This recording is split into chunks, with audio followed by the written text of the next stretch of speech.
আজকে নীল পুজো। আর নীল পুজো উপোস ভঙ্গর পর আমার সাবু মাখা খেতে খুব একটা ভালো লাগে না, তবে এটা খেতে ভীষণ ভালো লাগে। তার জন্য নিয়েছি মাখনা, খেজুর, কিশমিশ, কাজু বাদাম আর আমন্ড, সব কিছু একসাথে নিয়ে দুধ দিয়ে কিছুক্ষণ ভিজিয়ে রেখে দিয়েছি।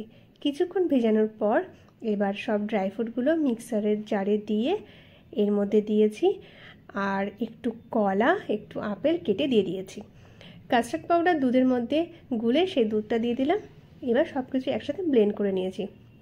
ব্লেন্ড করা হয়ে গেলে গ্লাসে ঢেলে উপর দিয়ে একটু মধু, তাতে কুচনো তরমুজ আর একটু ড্রাই ফ্রুট দিয়ে ফ্রিজে রেখে দিয়েছি কিছুক্ষণ।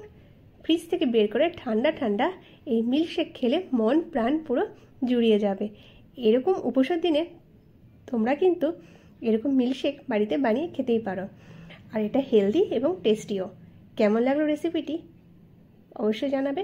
ভালো লাগলে বাড়িতে কিন্তু আগেই বানিয়ে খাবে। আজকে উপোসের দিনে এটা খেতে কিন্তু ভীষণ ভালো লাগবে।